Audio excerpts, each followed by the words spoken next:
네, 감사합니다. 오늘은 의롭다 의롭다 여기심이라는 제목으로 말씀 함께 나누도록 하겠습니다. 오늘 로마서 4장은 복음의 중심이 되는 그 진리를 잘 말씀해 주고 있는 그런 본문입니다. 앞장에서 믿음에 대해서 얘기했다면 그 믿음을 조금 더 풀어서 예화를 들어서 잘 설명해 주고 있는 것이죠. 자, 사도 바울은 아브라함의 예를 들어서 하나님께서 사람을 의롭다 하게 하시는 그 기준이 행위로서가 아니라 믿음에 의한 오직 믿음이라고 하는 것들에 대해서 말씀해 주고 있죠. 아브라함은 하나님을 믿었고 또 하나님은 그 믿음을 보시고 그를 의롭다라고 여겨 주셨다라고 잘 말씀해 주고 있습니다. 우리가 잘 알고 있는 이렇게 말씀입니다. 그러나 이거 잘 알고 있지만 그래도 한번 정리한다라고 하는 그런 관점에서 오늘 말씀 함께 보시면 좋을 것 같습니다. 자, 그렇다면 오늘 말씀을 통해서 우리가 어떤 것들을 좀 깨닫게 되는 것일까 하는 것이죠. 첫째는 하나님은 믿음을 보시고 의롭게 여기신다라고 합니다. 우리의 믿음을 보고 의롭게 여기십니다. 사도 바울은 로마서 4장 1절에서 이렇게 말하고 있습니다. 그런즉 우리 육신으로 우리 조상인 아브라함이 무엇을 얻었다 하리요. 아멘. 당시 유대인들은 아브라함을 상당히 자랑스럽게 여긴 것 같습니다. 그는 율법을 지켰고 할례를 받았고 또 하나님의 과의 특별한 언약을 맺은 그런 조상이기 때문에 그 아브라함을 특별하게 생각했던 사람들이 바로 이 유대인들이었죠. 그러나 사도 바울은 단호하게 말하고 있습니다. 로마서 4장 2절을 보게 되면 만일 아브라함이 행위로서 의롭다 하심을 받았으면 자랑할 것이 있으려니와 하나님 앞에서는 없다 이렇게 말씀합니다. 그리고 왜냐하면 아브라함이 하나님께 의롭다 하심을 받은 것은 그의 어떤 행위에 의해서가 아니라 하나님을 믿었기 때문이다라고 하는 것이죠. 자, 이것을 3절에서 말씀해 주고 있습니다. 우리 3절을 함께 읽도록 하겠습니다. 시작하시겠습니다.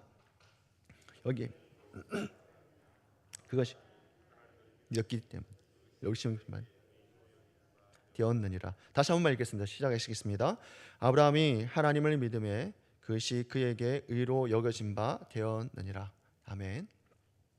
여기 중요한 부분이 있는데 발견되는 것이 먼저 그러니까 하나님을 믿음에라고 하는 말입니다. 하나님을 믿는다, 믿었다. 여기서 보면 하나님을이라고 할 때 보통 언어적 표현을 보게 되면 우리가 보통 이렇게 한글로 보게 되면 목적격을 쓰는 것으로 보이게 됩니다. 그런데 이제 원어로 보게 되면 이 목적격이 아니라 역격으로 써 있습니다. 역격이란 말이 어려운 게 아니라 뭐 누구누구에게 무엇을 향한다 이런 말이거든요. 그러니까 단순히 하나님에 대해 믿었다가 아니라 하나님께 믿음을 의탁했다라는 말이 됩니다. 그러니까 원어적 표현이 뭐냐면 하나님께 의탁한 것이죠.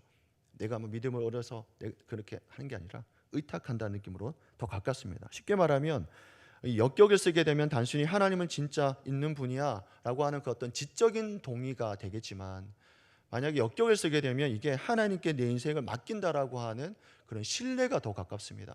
그러니까 신뢰와 의탁의 표현이 더 가깝게 되는 것이죠.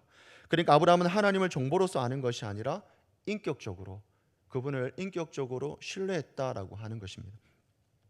또 하나가 있는데 우리가 로마서 4장을 계속해서 읽다 보면 반복되는 이 말들이 있습니다. 그게 뭐냐면 여겨졌다라고 하는 말입니다. 여겨졌다라는 말은 이 4장에서 계속되고 있는 반복되는 말인데 회계장부에 보통 우리가 이렇게 기록하다라는 말이 있지 않겠습니까? 무엇을 간주하다, 뭐 계산하다 할 때 이렇게 딱 기록하게 되는 뭐 이렇게 선언하는 느낌도 있는데 법적 선언입니다. 그러니까 하나님이 아브라함을 실제로 완벽하게 의롭게 만드는 것이 아니라 그러니까 아브라함을 실제로 완벽하게 의롭게 되게 하는 것이 아닌 거죠. 우리가 의롭다라고 할 때 내가 완전히 깨끗하게 되었다, 완전히 내 죄가 사라졌다, 뭐 이렇게 보기보다는 보통 하나님께서 우리를 의롭게 여겨 주신다라고 하는 그 칭의의 의미가 더 강합니다. 칭한다는 것이죠. 그 믿음을 보시고 그를 의롭다라고 간주했다. 다시 말하면 그렇게 여겨 주셨다. 이런 표현이 됩니다. 그러니까 칭이라는 말이 더 가깝습니다. 하나님이 공식적으로 나는 너를 의롭다라고 이렇게 칭해 주는 것이죠. 칭하는 의미가 다시 말하면 선포의 개념이 더 가깝다라고 하는 말입니다. 이것이 바로 우리가 가지고 있는 복음의 본질이라고 하는 것이죠. 우리가 의롭기 때문이 아니라 하나님은 우리를 의롭게 여겨 주셨기 때문에 내가 의롭다라고 하는 것이죠.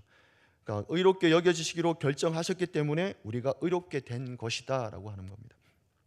이것을 두고 우리는 두 단어로 이제 칭의라고 하는 것이죠. 칭의는 예수님이 그러니까 칭의는 죄인이 예수 그리스도를 믿을 때 예수 그리스도의 의가 우리에게 전가되는 걸 말합니다. 전가되어서 하나님께서 법적으로 의롭다라고 선언해 주시는 것이죠. 선언한다는 겁니다. 그래서 칭의는 두 가지 의미가 있는데, 첫째는 하나님께서 선언한다라는 말입니다. 선언한다. 그러니까 의는 되는 것이 아니라 우리가 받는 것이다라고 표현되는 것이죠. 받는 것이고, 둘째, 그리스도는 공의, 그리스도의 공의라고 하는데, 우리의 착한 행동이나 경건함에 있는 것이 아니라 예수 그리스도께서 완벽하게 순종하시는 삶과 십자가에서 이루신 일 때문이다라고 하는 의미인 것이죠. 그러니까 이 진리는 오늘 우리에게도 동일하게 적용이 되는 겁니다. 그렇습니다. 내가 나 자신을 생각해서 아무것도 아닌 것 같아도 예수를 믿는 그 믿음 하나로 하나님께서 나를 의롭다라고 여겨주신 것이라는 것이죠. 이것이 복음입니다. 이것이 오늘 우리에게 또 하나님 앞에서 우리가 설 수 있는 유일한 이유다라고 이야기하는 것이죠. 일단 오늘 말씀을 통해서 우리가 또 깨닫게 된 게 뭐냐면, 두 번째는 믿음은 하나님을 붙드는 것이다라는 겁니다. 믿음은 하나님을 붙드는 것이다라고 합니다. 자, 우리는 이렇게 질문할 수 있습니다. 그렇다면 믿음이라는 게 무엇일까? 믿음이란 무엇일까? 사도 바울은 로마서 4장 후반부를 시작해서 이 아브라함의 삶에 대해서 예를 들어서 진짜 믿음이 무엇인가에 대해서 잘 설명해 주고 있습니다. 로마서 4장 18절에 보면 이렇게 말하고 있죠. 아브라함이 바랄 수 없는 중에 바라고 믿었다.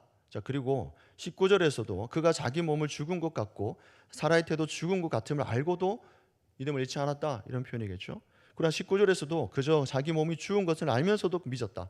그러니까 아브라함의 현실을 외면하지는 않습니다. 그 현실을 살아가고 있는데, 그는 자기가 100세였고 아내 사라가 생리도 끊어진 노년의 여성이라는 사실을 분명히 인식하고 있었죠. 자, 그럼에도 불구하고 그는 그 모든 현실보다 무엇을 믿었느냐 하는 것입니다. 그게 일어났던 불가능한 일들이 그의 삶 가운데 놓여졌지만 그가 무엇을 믿었냐 하는 겁니다. 그렇죠. 약속의 신실하신 하나님을 신뢰했다라는 겁니다. 그 하나님을 믿었다라고 하는 것이 중요한 것이죠. 분명 자신의 무능력과 불가능한 상황을 정확하게 알고 있었지만 그보다 더 크신 하나님을 그가 바라본 것입니다. 그러니까 믿음은 현실을 외면하는 맹신이 아니라 오히려 현실을 직면하는 가운데 그 너머에 계시는 하나님을 집중하는 것이죠. 하나님을 바라보는 것이다라고, 다시 말하면 하나님을 붙드는 것이다라고 얘기를 해주고 있습니다. 개혁주의 신앙에서 보통 우리 믿음을 보통 이렇게 믿음의 강도보다는 믿음의 대상을 더 중요하게 여깁니다. 누구를 우리가 바라보고 누구를 믿느냐가 더 중요한 것이죠. 아무리 내가 뜨겁고 열정이 있어도 잘못된 대상을 향하게 되면 문제가 되는 거 아니겠습니까? 그래서 이 개혁주의 신앙에서는 믿음의 대상이 누군지가 더 중요하게 여긴다라고 합니다. 우리의 믿음의 대상은 하나님이신 것이죠. 우리 인생에 책임을 지신 이가 하나님이시기 때문에 우리의 현실의 가운데 어려움을 있어도 우리가 그분을 바라보며 걸어가게 된다라고 하는 겁니다. 그래서 믿음의 감정도 논리도 환경도 아닙니다. 하나님의 성품에 대한 신뢰다라고 얘기를 하고 있습니다. 자, 우리의 삶의 영역도 어떻습니까? 아무리 기도해도 바뀌지 않는 가족의 문제가 있습니까? 도무지 답이 보이지 않는 그런 재정 상황이 있습니까? 또 끝없는 무기력과 또 감정의 침체가 우리 삶 가운데 놓여 있지는 않습니까? 바로 그 자리가 믿음이 필요한 자리다라고 설명해주고 있는 것이죠. 다시 말하면 감정이 아니라 대상을 신뢰해야 된다라고 말씀합니다. 로마서 4장 21절에 보면 이렇게 말하고 있습니다. 하나님이 약속하신 그것을 능히 이루실 줄 확신하였으니, 하나님이 약속하신 그것을 능히 이루실 줄을 확신하였으니, 믿음은 단지 과거에 한 번 믿었다고 끝나는 고백이 아니죠. 아닙니다. 믿음은 오늘도 살아 움직이고 또한 현실 속에서 작동하며 하나님을 붙드는 지속적인 삶의 태도에 있다라고 말합니다. 오늘도 흔들리는 현실 가운데에서도 또 하나님의 신실하심을 신뢰하면서, 그리고 오늘도 그렇게 하나님 앞에서 사는 저와 성도님 되시기를 주 예수 그리스도로 축원합니다. 아멘. 기도하시겠습니다. 사랑이 많으신 하나님, 감사합니다. 우리를 먼저 찾아오시고 우리가 아무 자격이 없을 때에도 의롭다 여겨주신 은혜를 감사합니다. 우리가 완전해서가 아니라 하나님께서 우리를 의롭다 여겨주셨기에 이 자리에 설 수 있음을 고백합니다. 하나님, 아브라함을 믿음으로 의롭다 여겨주셨듯이 오늘 우리도 오직 믿음으로 하나님 앞에 설 수 있도록 인도하여 주옵소서. 하나님, 우리의 믿음이 연약할지라도 현실이 아무리 어두워도 신실하신 하나님을 신뢰하며 오늘을 살아갈 수 있도록 인도하여 주시옵소서. 하나님, 예물 들고 온 손길이 있습니다. 기도의 제목마다 하나님 뜻 안에서 응답하여 주시고 하나님의 은혜의 손길을 경험할 수 있도록 매일매일 삶 가운데에 하나님 역사하여 주시옵소서. 주께서 들으시고 또 응답하실 줄 믿고 감사와 찬양을 올려드리며 예수 그리스도의 이름으로 기도드리옵나이다. 아멘.